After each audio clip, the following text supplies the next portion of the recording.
I've been on here a few times today and just really wanted to jump on here to show you the final construct of the needle felting cushions that you can use for needle felting and made of all scrap. So I got a final construct and I want to share it with you. So first I'm just going to put the camera over here for a second, see if it picks up all the different, if you can see all of the foam squares that I cut out today. So when we were cutting them out earlier on the video, what I did is, I trimmed them up and made them a little neater after the video. So then I took the batting. Now I want to share a couple things with you. I took some of the batting that I had like this, the thinner pieces of the batting, and so some of you may know, oh, washing machine just shut off, so I'll talk quietly. So the when I was talking to you about my initial idea, I was going to use that's just a blue marker there. I was going to use 2 of these to give a little height to it. Now, as it is, I tested out one with wrapping the batting around it, and I got a pretty nice, thick, cushiony, cushion. And what I did is I simply folded it around one piece, and I was happy I did that because using 2 pieces of these to make 12, okay, there's 24 pieces right there. Whereas if I use 1 of these, then I've got 24 cushions, and for each class, for 12 for each class. So that works out really good. This is all scrap, so I didn't pay anything for these. But what I did is I just folded them around the foam, and then I just gave them a couple of stitches, and just to kind of hold them in place a little bit. So I think these are going to work out beautifully, really beautifully. So the only thing I'm a little worried about, I might run out of the batting, but guess what I discovered? Let me show you something. A couple things. So I've got, first of all, I've got three of these. They're kind of like also gifted to me by my son. He's like, we're huge pillows. So if you look at it, hi Rasha, hi, thanks for being here. If you look at this, you can see all the folds of the batting. It's just batting, batting, batting. So I just started to lift it like that. And I'm like, okay, well, if I unfold the whole thing, and I'm super careful about it, so this will take me a little bit. I'm going to use my scissors for sure, and this and that, kind of clip my way through. But I think I can get a nice amount of batting out of this. And it's thicker than what I was using, so I may not have to use as much for one of these foam pieces. So this part of it, I'm putting towards the bottom, and then just leaving the flat part up here. I think that's going to work out beautifully. Now the other thing, so I have 3 huge pillows of batting like that. That's what they make the pillows out of. So I got another one here, and then I've got 2 more. So the other thing I discovered is, I got this quilt the other day. So, and I cut it, and check it out now. I mean, I'm just saying, look, there's batting in there too. This is much, much thinner than what I'm using here. So, but it is batting. It's a whole, to the quilt. Now, I did cut this quilt and sew the edge, to make a bird cage cover, just to put, you know, just some of this quilt, just so it covers the cage and it looks nice and it keeps a little warmth in the cage. Because what I had on the bird cage is, as you know, like a flannel piece and a piece of cotton, you know, t-shirt, and no, that wasn't going to sustain. But anyway, so that is how, that is one preparation that I'm doing for my class.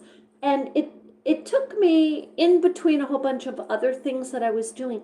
So I got to tell you, we have some neighbors up here who are so generous.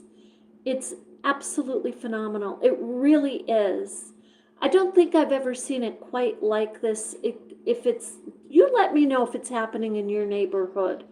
But we've got people putting out furniture, like furniture that is pretty valuable.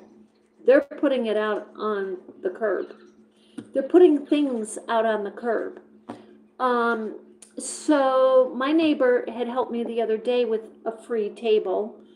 The table you saw. Good morning. Hi. Good afternoon, Cooper. And at Tabel, Eb to Hell.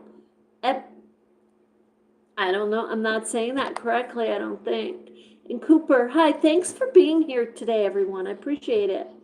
So, because at this channel, if you're new to this channel, jump on board, join us because it's free. And we talk about reusing. We talk about reusing things, thrifting things. Let me tell you, reusing should be absolutely huge for our future. It was used in the ancient times. It's been used throughout history, all of the cultures. It should be used more and more and more. This is what we should be focusing on. Instead of going to the store and buying foam that's $20, $25 for a bag of foam, but if you can get foam at the thrift shop, if you can get some pillows at the thrift shop, deconstruct them, you know, take them apart, use the foam. And that's what you can use to create for your needle felting base. You can just put a few of them together like that and tie them together if you are a needle felter. So this is the batten that I put on top, because if you select, let's say, material that has synthetics or acrylics in it, the needle felting in needle may not go through easily, and it may contribute to breaking it also. So because you are needle felting doing yourself sculpture, or you're making whatever it is, you're making little critters or whatever it is you're making, you want the needle felting needle to go through very easily, like seamlessly. There should be no hesitation. If there's hesitation, because this is what I was showing you earlier, I used flannel like material. I thought for sure the needle felting needle would just go right through. It didn't, which told me it was a blend, and I thought it was 100% organic cotton. It wasn't. So I couldn't use it. That's what I was going to put. That's what I was going to wrap these in, because I have a lot of that. So anyway, that's why I chose the batting. Plus it gives it a little more cushion. You have your foam, and then you're wrapping your batting, and it gives it a little bit more cushion. So that's what I've been doing today. And it took a little while because, oh yeah, I was telling you that one of my neighbors helped me the other day get the free table. So today I helped him get a free desk. And this again was outside here. There's a number of people around here having yard sales, garage sales, tag sales.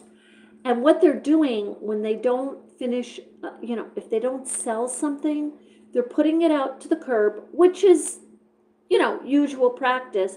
However, the things they're putting to the curb are very, very, very nice. Nice. I mean, no flaws in the furniture. They're just gorgeous. So anyway, with that, so in between making these, that's what I was doing. I was helping the neighbor. So, and then I came back in and I'm like, okay, I really, really like this construct. And I'm not necessarily folding them any certain way. This one was more of a square fold, just, you know, like a book fold almost. This one was a little metered. I mean, it's just kind of how the batting was fitting onto the foam. So, but that's the only thing I wanted to jump on here and share this with you today, and also share that, yeah, if you are looking for batting, let's say that's, you know, like this, and you're looking for fabric, guess what? So, a quilt like this is going to come apart super. Look, I just pulled that a tiny bit, and it comes straight apart. All you probably have to do is a couple little clips like that, and it comes straight apart. But if you're trying to get the batting, okay?